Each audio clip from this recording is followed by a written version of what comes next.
लोकसभा चुनाव के दूसरे चरण के तहत छत्तीसगढ़ की 3 सीटों महासमुंद, राजनांदगांव और कांकेर में कल थमेगा चुनावी शोर।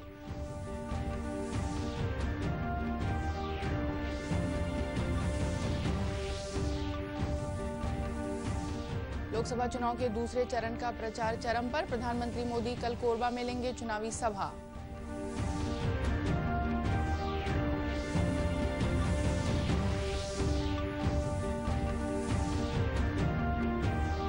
चुनाव प्रचार संबंधी खर्च का ब्यौरा नहीं देने पर रायपुर के जिला निर्वाचन अधिकारी ने 12 प्रत्याशियों को जारी किया नोटिस।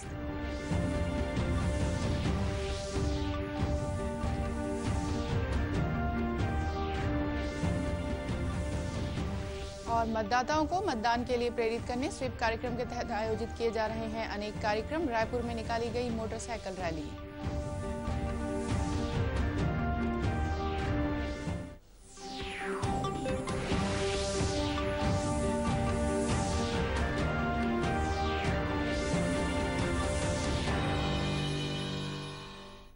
नमस्कार, आप देख रहे हैं दूरदर्शन समाचार। मैं हूं रेहाना और अब समाचार विस्तार से।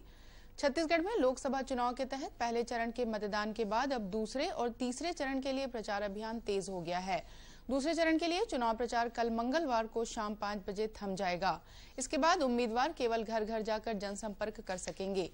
निर्वाचन आयोग द्वारा घोषित चुनाव कार्यक्रम के अनुसार प्रदेश के 3 संसदीय क्षेत्रों महासमुंद, राजनांदगांव और कांकेर में 18 अप्रैल को मतदान होना है। मुख्य निर्वाचन पदाधिकारी कार्यालय के मुताबिक प्रदेश में दूसरे चरण के मतदान के लिए सभी प्रशासनिक तैयारियां लगभग पूरी कर ली गई हैं। माओवाद प्रभावित क्षेत्र होने के कारण तीनों संसदीय क्षेत्रों में स्वतंत्र, निष्पक्ष और शांतिपूर्ण मतदान संपन्न कराने के लिए कड़े इंतजाम किए जा रहे हैं। केंद्रीय अर्धसैनिकों की भी तैनाती की गई है। अति संवेदनशील और दूरस्थ मतदान केंद्रों के लिए मतदान दलों की रवानगी कल से शुरू हो जाएगी। इसके लिए सेना के हेलीकॉप्टरों की भी मदद ली जाएगी। दूसरे चरण के मतदान के लिए अन्य तैयारियां की गई हैं। मतदान केंद्रों में मतदाताओं के लिए पेयजल सहित अन्य मूलभूत सुविधाएं उपलब्ध कराई जाएंगी। लोकसभा चुनाव के दूसरे चरण के प्रचार में अब केवल 2 दिन शेष बचे हैं। चुनाव प्रचार चरम पर पहुंच गया है। दूसरे चरण में 18 अप्रैल को 12 राज्यों और 1 केंद्र शासित प्रदेश की कुल 97 सीटों के लिए वोट डाले जाएंगे। छत्तीसगढ़ की 3 लोकसभा सीटों महासमुंद, राजनांदगांव और कांकेर में भी दूसरे चरण में 18 अप्रैल को मतदान होगा। वहीं तीसरे चरण के लिए प्रदेश की 7 लोकसभा सीटों रायपुर, बिलासपुर, कोरबा, रायगढ़, दुर्ग, जांजगीर और सरगुजा में 23 अप्रैल को मतदान कराया जाएगा। पहले और दूसरे चरण के तहत होने वाले मतदान के पहले विभिन्न राजनीतिक दलों के वरिष्ठ नेता और स्टार प्रचारक मतदाताओं को आकर्षित करने के लिए कोई कोर कसर नहीं छोड़ रहे हैं। प्रधानमंत्री नरेंद्र मोदी कल 16 अप्रैल को कोरबा में चुनावी सभा को संबोधित करेंगे। उनके कार्यक्रम की प्रशासनिक तैयारियां लगभग पूरी कर ली गई हैं। वहीं भाजपा के कार्यकर्ता प्रधानमंत्री के कार्यक्रम को ऐतिहासिक बनाने की तैयारियों में जुटे हुए हैं। कोरबा के पुलिस अधीक्षक जितेंद्र सिंह मीणा ने बताया कि प्रधानमंत्री की सुरक्षा को लेकर बिलासपुर रेंज सहित प्रदेश के अन्य जिलों से वरिष्ठ पुलिस अफसरों की ड्यूटी लगाई गई है।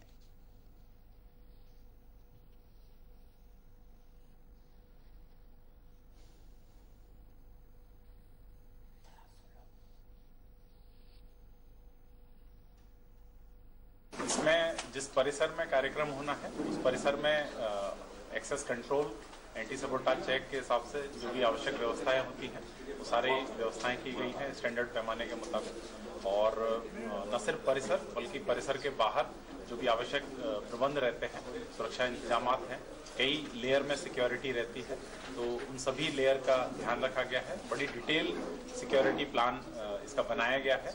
उसका रिहर्सल भी किया जा रहा है पिछले 2 दिन से और सभी अधिकारी पहुंच गए हैं।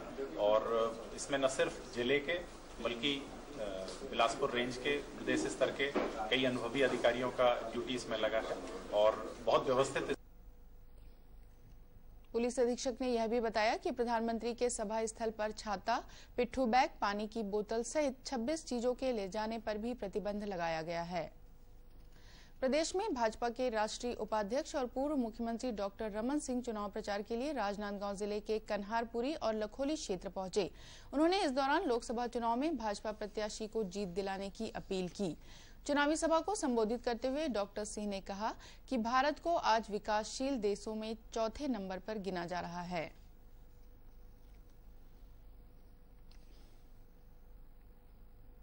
राजनांदगांव लोकसभा के चुनाव अभियान में आया हूं और जो उत्साह मैं देख रहा हूं राजनांदगांव के नागरिकों में, यहां के ग्रामीण और शहरी परिवेश में मोदी के नाम से अद्भुत वातावरण है, मोदी के नाम से अद्भुत करंट है। और इस बार पूरे 11 के 11 लोकसभा में बस्तर से सरगुजा तक मैं जा रहा हूं। नरेंद्र मोदी को फिर से प्रधानमंत्री बनाने के लिए जनता ने संकल्प लिया है और एक ऐसा प्रधानमंत्री जो देश को नई दिशा देगा, देश को एक ऐसा भारत के निर्माण जिसकी कल्पना हमने और आपने की, स्वाभिमानी और सशक्त भारत के निर्माण में मोदी जी का योगदान होगा। उधर जांजगीर चांपा संसदीय क्षेत्र में कांग्रेस के नेता और कार्यकर्ता चुनाव प्रचार में जुटे हुए हैं। कांग्रेस प्रत्याशी रवि भारद्वाज गांव-गांव जाकर कांग्रेस के पक्ष में प्रचार कर रहे हैं। श्री भारद्वाज ने कहा कि प्रदेश में कांग्रेस की सरकार ने 100 दिनों के भीतर किसानों के हित में कई महत्वपूर्ण निर्णय लिए हैं, जिसका लाभ चुनाव में पार्टी को मिलेगा। और जैसे ही सरकार बनी, हर गरीब परिवार ला हमारे राहुल गांधी जी हैं एक घोषणा पत्र में शामिल करे कि हर गरीब परिवार ला 6,000 रुपए प्रति महीना के हिसाब से मिली और साल के 72,000 रुपए आप मन दिए जाएंगे और 5 साल में 3,60,000। रायपुर लोकसभा क्षेत्र से चुनाव लड़ रहे 7 और प्रत्याशियों को चुनावी प्रचार प्रसार संबंधी खर्च का ब्यौरा निर्धारित तिथि में प्रस्तुत नहीं करने पर जिला निर्वाचन अधिकारी बसवराजू एस ने नोटिस जारी कर 3 दिन के भीतर जवाब मांगा है। इस संबंध में अब तक 12 प्रत्याशियों को नोटिस जारी किया जा चुका है। यदि ये प्रत्याशी अगली निर्धारित तिथि में अपने चुनावी खर्च का लेखा जोखा प्रस्तुत नहीं करेंगे तो प्रचार प्रसार संबंधी उनकी सभी अनुमतियां निरस्त कर दी जाएंगी। उल्लेखनीय है कि लोकसभा चुनाव के दौरान निर्धारित तिथि के अनुसार 13 अप्रैल को 12 प्रत्याशियों को लेखांकन दल के समक्ष अपना व्यय लेखा प्रस्तुत करना था। इनमें से 7 प्रत्याशियों द्वारा खर्च का ब्यौरा प्रस्तुत नहीं किया गया। जिला निर्वाचन अधिकारी ने लोक प्रतिनिधित्व अधिनियम के तहत इन प्रत्याशियों को नोटिस जारी कर 3 दिन के भीतर जवाब प्रस्तुत करने को कहा है। लोकसभा चुनाव लड़ रहे सभी प्रत्याशियों को चुनाव के प्रचार प्रसार और अन्य खर्चों का 3 बार ब्यौरा लेखांकन दल के समक्ष प्रस्तुत करना अनिवार्य है। चुनावी खर्च का ब्यौरा प्रस्तुत करने के लिए तिथि निर्धारित कर दी गई है। प्रत्याशियों को निर्धारित तिथियों में ही चुनावी खर्च का ब्यौरा प्रस्तुत करने को कहा गया है। लोकसभा चुनाव के दौरान मतदाता जागरूकता के तहत आज राजधानी रायपुर में मोटरसाइकिल रैली का आयोजन किया गया। रायपुर संभाग कमिश्नर जीआर चुरेंद्र ने इस रैली को रवाना किया। मोटरसाइकिल रैली का नेतृत्व स्वीप के जिला नोडल अधिकारी डॉक्टर गौरव कुमार सिंह ने किया। रैली में शामिल सैकड़ों अधिकारी कर्मचारी घड़ी चौक, मोतीबाग, कालीबाड़ी, सप्रे स्कूल होते हुए बूढ़ा तालाब गार्डन पहुंचे, जहां रैली समाप्त हुई। इस मौके पर सुबह भ्रमण में निकले नागरिकों को मतदान की शपथ दिलाई गई। लोकसभा चुनाव में 100% मतदान सुनिश्चित करने चलाए जा रहे मोर रायपुर वोट रायपुर के तहत कल भी रायपुर में मोटरसाइकिल रैली निकाली गई। यह रैली विभिन्न मार्गों से होते हुए अनुपम उद्यान पहुंची, जहां लोगों ने मतदान की शपथ ली। इस अभियान के तहत कल 16 अप्रैल को रायपुर के कटोरा तालाब के पास रैंप वॉक और सलाद तथा मिठाइयों में मतदान की झलक दिखाने स्वीप सलाद और स्वीप मिठास कार्यक्रम का आयोजन किया जाएगा। इसके अलावा घरेलू गैस सिलेंडर मत बंधन सूत्र बांधकर तथा उसकी पर्चियों में मतदान अवश्य करें की सील लगाकर लोगों को आगामी 23 अप्रैल को सब काम छोड़कर सबसे पहले वोट देने के लिए भी प्रेरित किया जा रहा है। लोकसभा चुनाव के दौरान मतदाताओं को सिर्फ मतदाता पर्ची के आधार पर मतदान करने की अनुमति नहीं होगी। मतदाताओं को मतदान के लिए निर्वाचन आयोग द्वारा उपलब्ध कराई जाने वाली मतदाता पर्ची के साथ अपने पहचान का एक और दस्तावेज रखना होगा।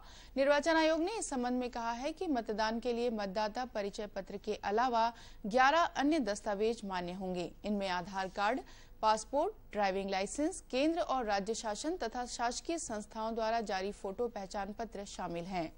इसके अलावा बीमा अथवा डाकघर द्वारा जारी passbook, pan card, MNREGA job card, स्वास्थ्य बीमा कार्ड, पेंशन दस्तावेज, सांसद विधायकों को जारी पहचान पत्र तथा रजिस्ट्रार जनरल ऑफ इंडिया द्वारा जारी स्मार्ट कार्ड को भी पहचान के लिए मान्य किया गया है। बेमेतरा जिले में अवैध रूप से मुरुम खनन कार्य में लगे एक जेसीबी और एक ट्रक को खनिज विभाग की टीम ने जब्त किया है। जिले के ग्रामीण इलाकों में मुरुम के अवैध खनन की शिकायत लगातार मिल रही थी। शिकायत के आधार पर बेमेतरा कलेक्टर महादेव कावरे ने खनिज विभाग के अधिकारियों को अवैध खनन को रोकने के लिए कठोर कार्रवाई करने के निर्देश जारी किए। इसके बाद खनिज विभाग की टीम ने ग्राम फरी पहुंचकर मुरुम के अवैध खनन में लगे जेसीबी और ट्रक को जब्त किया। खनिज विभाग की अधिकारी मीनाक्षी साहू ने बताया कि अवैध उत्खनन की शिकायत के बाद कार्रवाई की गई है। अभी हम लोग को एक सूचना मिली थी अवैध उत्खनन की, तो हम लोग ये हिरडसपुर घिवरी मार्ग में एक पुल निर्माण हो रहा है, वहाँ पे गए थे और वहाँ पे हमको इलीगल करते हुए मिला है गाड़ी, जिसमें हम लोगों ने 2 हाईवा और 2 जेसीबी जब्त की है। ये जो पुल निर्माण हो रहा है ये लोक निर्माण विभाग सेतु निर्माण संभाग राजनांदगांव का है और इसका जो ठेकेदार है वो विनोद जैन है। उल्लेखनीय है कि जिले के ग्रामीण इलाकों में मुरुम और रेत के अवैध रूप से उत्खनन और परिवहन की शिकायत विभाग को लगातार मिल रही है। बीजापुर जिले के मंदेड़ में आयोजित मेले में माओवादियों ने एक पुलिस जवान पर धारदार हथियार से हमला कर दिया। इस हमले में जवान गंभीर रूप से घायल हो गया, जिन्हें इलाज के लिए अस्पताल में भर्ती कराया गया है। पुलिस अधीक्षक गोवर्धन ठाकुर ने बताया कि टीआई के नेतृत्व में पुलिस की टीम मेले की सुरक्षा में लगी हुई थी। वापसी के दौरान माओवादियों ने जवान पर धारदार हथियार से हमला कर दिया। हमले में जवान को बाएं कान के पास गंभीर चोटें आई हैं। जवान के पास से इंसास राइफल को माओवादी लूट कर ले गए हैं। घायल जवान को मंदेड़ में प्राथमिक उपचार के बाद एम्बुलेंस से बीजापुर अस्पताल लाया गया है। घायल जवान की हालत में सुधार आया है। घटना के बाद क्षेत्र में गश्त बढ़ा दी गई है। और अंत में मुख्य समाचार एक बार फिर। लोकसभा चुनाव के दूसरे चरण के तहत छत्तीसगढ़ की 3 सीटों महासमुंद, राजनांदगांव और कांकेर में कल थमेगा चुनावी शोर।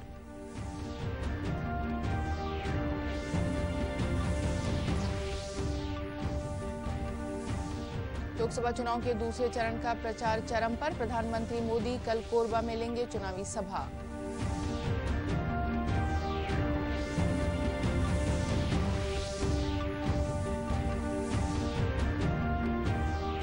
चुनाव प्रचार संबंधी खर्च का ब्यौरा नहीं देने पर रायपुर के जिला निर्वाचन अधिकारी ने 12 प्रत्याशियों को जारी किया नोटिस।